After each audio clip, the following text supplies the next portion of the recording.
Halo guys, ketemu lagi di channel gue Sigit Yaranto dan senang sekali dapat berjumpa kembali bersama teman-teman dimanapun berada.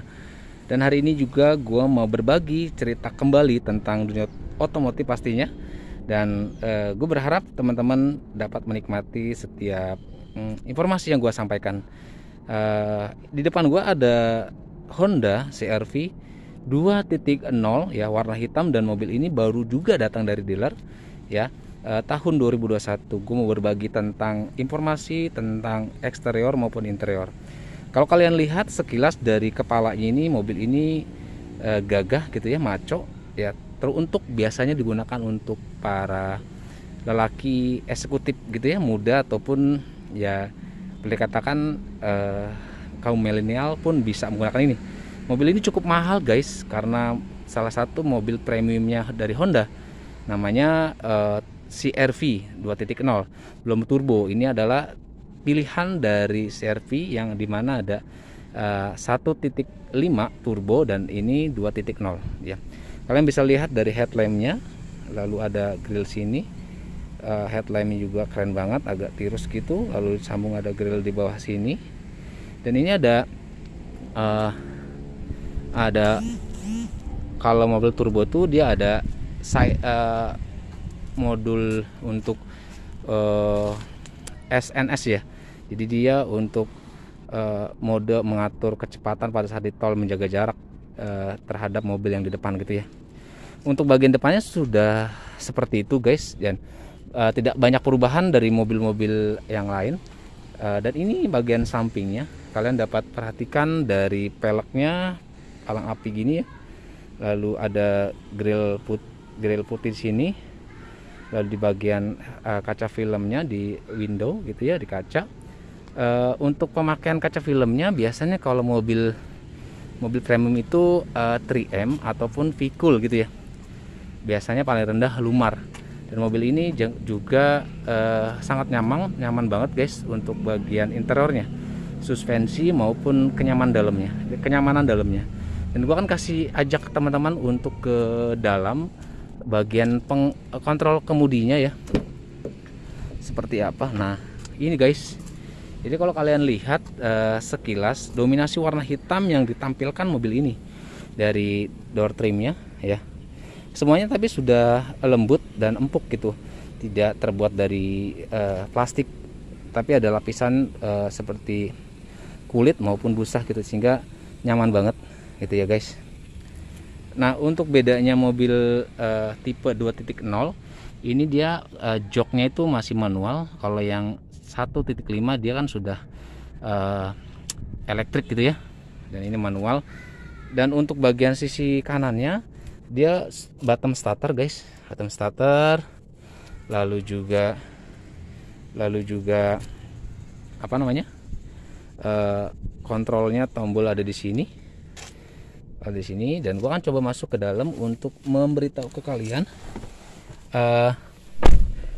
apa aja sih yang ada di dalam sini ya.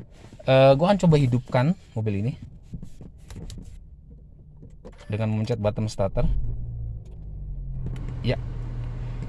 Keren banget mobil ini guys. Jadi kalau kalian lihat dari speedometernya ini, kalian akan terpukau gitu ya, terpukau karena tampilannya itu mempesona. Gila, mempesona banget.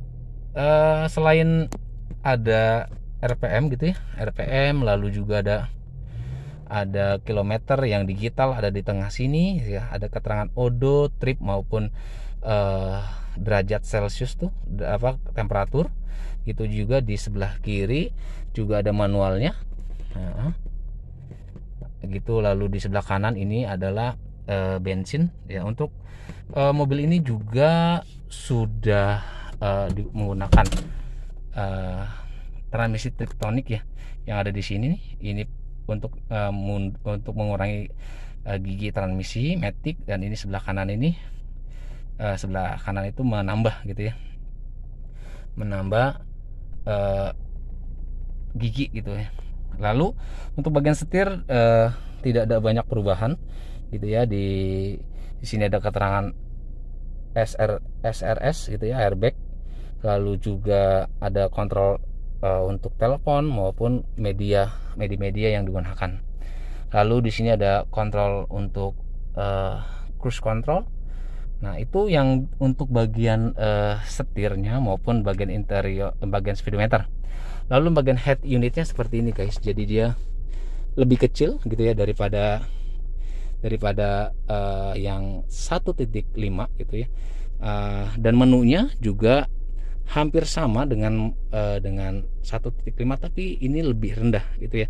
Jadi cuma ada radio, telepon, media, dan smartphone gitu ya. Cuma ada 3 macam ini aja, dan sudah touch gitu ya, sudah touchscreen. Dan rata-rata mobil yang keluaran terbaru ini semuanya sudah touchscreen gitu ya. Lalu di bawah sini ada kontrol untuk temperatur, ini untuk angin blower ya kalau gue bilang. Dan ini setting arah anginnya AC itu sendiri. Nah, untuk transmisinya matic seperti ini guys. Jadi memang posisinya nyaman banget kalau kita gunakan tangan untuk memindahkan ini. Lalu ada mode eco ya, lalu ada brake hold, lalu ada tempat parkir di sini, terus console box ada di sini, cup holder pun ada di sini. Nah, di sini juga ada door trimnya seperti ini, bisa hitam. Lalu untuk console boxnya juga ada di sini, console box, dan sini untuk menaruh barang gitu ya. Nah, untuk bagian plafon dia tidak ada sunroof. Nah, ini untuk lampu keren banget, ini untuk kacamata gitu ya. Mobil ini nyaman banget, dan kalau kita mengendarai pastinya akan nyaman banget mobil ini. Dan gua akan kasih tahu ke kalian untuk bagian tengahnya apabila kita duduk di posisi penumpang belakang gitu ya. Nah, penumpang belakang seperti ini guys. Jadi kalau untuk mobil CR-V Pre-CR-V 2.0 ini dia berpenumpang 5, beda dengan 1.5 dia berpenumpang 7. Nah, gitu ya. Jadi cuman ada 5. Jadi belakang itu hanya bagasi. Lalu untuk di dalamnya itu nyaman banget guys. Jadi kalau kita duduk di belakang itu setinggi gue 170 itu nyaman banget, dan di sini memberikan kenyamanan dan kita bisa menikmati. Nah, kalau tampilan dari belakang ini seperti ini guys. Jadi cukup luas. Yang ada di sini hanya ini AC gitu ya. Lalu ada charging untuk handphone gitu ya. Lalu ada plafonnya masih begini. Ada lampu baca juga gitu ya. Ya, itu aja informasi yang dapat gua bagikan ke teman-teman. Ya, mudah-mudahan ini dapat menghibur, mengisi waktu luang gitu ya. Dan gua akan senang dan apabila kalian dapat mensubscribe, like dan share video saya ini supaya kita semakin berkembang gitu ya. Dan dukung selalu channel-channel gue, dan sampai jumpa lagi di video-video saya selanjutnya. Dadah.